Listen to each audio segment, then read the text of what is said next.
I'm right back. And welcome back to Across the Aisle, where you get politics from a different point of view.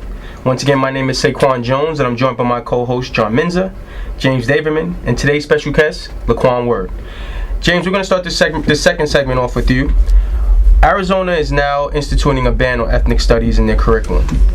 Texas is now sort of rewriting history in terms of America's faults.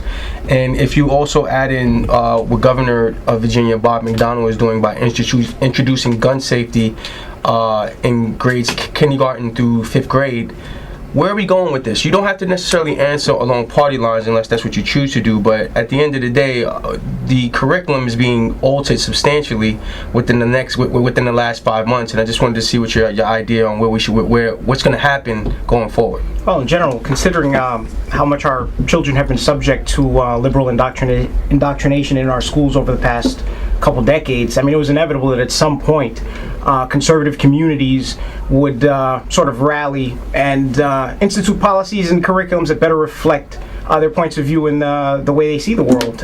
When talking about the ethnic studies ban in Arizona, considering how poorly our students perform in areas such as math, science, English, I'm really not going to miss. I don't really think too many people are going to miss ethnic studies as a subject. I mean, we have to be more competitive with other countries. We have to put a greater focus on technical fields and the traditional fields of math, science, reading, writing, arithmetic.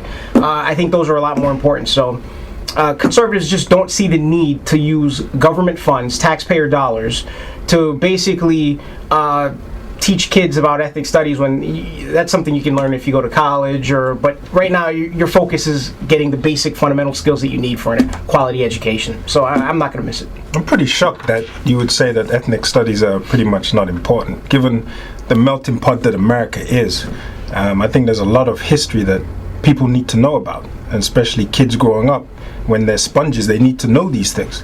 And I think to just dismiss them is it's not good. I have to agree with you on that point. Let's call ethnic studies what it actually is. Ethnic studies is the study of cultural history. Whether you go to China, Japan, Jerusalem, anywhere else, children are taught about their cultural background, where they came from, where their parents came from, and where their ancestors came from. That's very essential to knowing where we are at, why we're there, and where we're going for the future. So if we eradicate ethnic studies, cultural history, we will definitely lose out on the biggest part of really who we are as individuals. Right. But I want to sort of address this Bob McDonnell sort of a situation where he's almost introducing the NRA's agenda within the school curriculum. They have a character called Eddie the Eagle, which is basically, I like to think, the equivalent to like Joe Camel with feathers. I wouldn't go that far. Right? Now, but I mean, with all of the school violence and kids bringing guns to school, I mean, is this something that we need to necessarily? I understand that Virginia has a culture in bearing firearms is their Second Amendment right, and there's a culture in Virginia, you know, where this is embedded in a lot of the individuals. But to teach kids from kindergarten to 5th grade anything related to firearms, I think maybe it could potentially be detrimental to even the teachers in the school. Well, it's going to vary on a state-by-state basis, and if you look here in the state of New York, city of New York, we see that handgun violence is through the roof, first and foremost.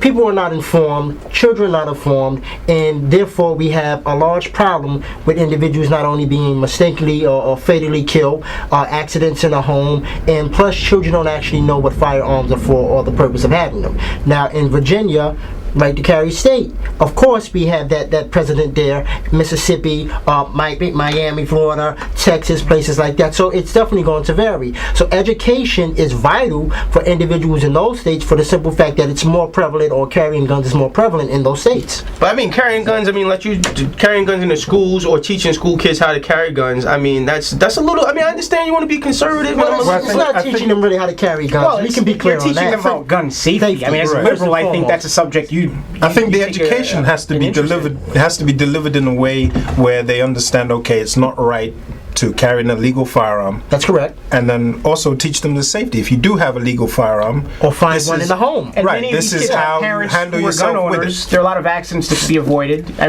mean, not to mention we have professional athletes who are shooting That's right. themselves now. Maybe they need some education so too. gun safety. Gun safety is it's paramount that kids who are in a right to carry state learn it. They'll have guns in their homes. Their families carry guns, and it's a gun culture. That's so right. teaching them how to responsibly use them from a young age will probably prevent a lot of the crimes that we see that infest. What are you places talking, like James? How Chicago about and you? New York. How about you responsibly teach kids to use drugs? How about that?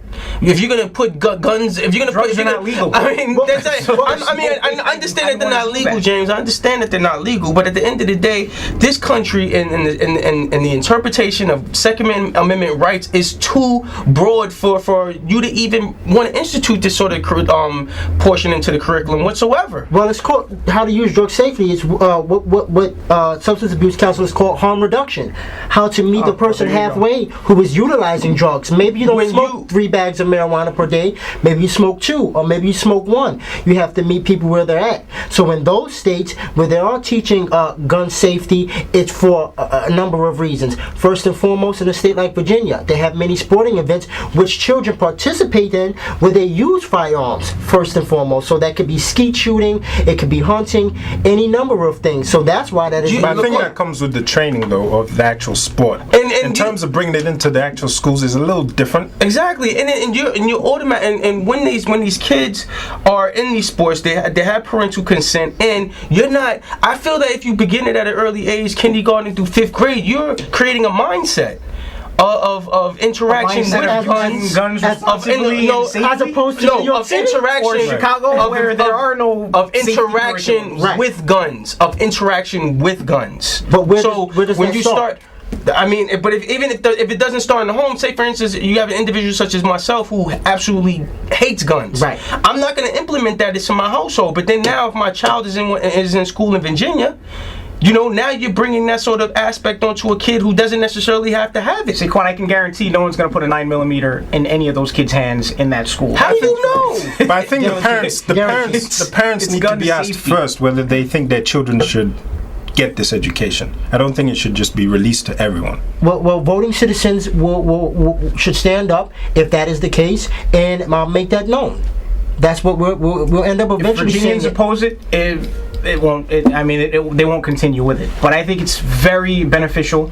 You have states like New York, and you've got cities like Chicago, once again, where gun violence That's correct. is at hideous levels. But Innocent you people are gotta- getting killed left and right. I think it's imperative that we do teach kids how to safely handle, dispose of, and use weapons if they encounter them.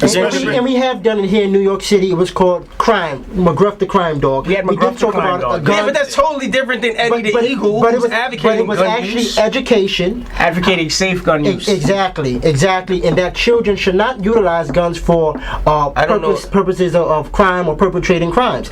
Gruff McCrime dog. That's what that whole thing was about. Starting with Bush. I don't think your problem is with legal, responsible gun owners. No, think I it's don't with have the a problem. opposite. I think It's just with the the people whole who buy them objective illegally. people. No, listen. First of all, let me just address the fact that you brought up New York and Chicago, which definitely have some of the very toughest gun laws in the country.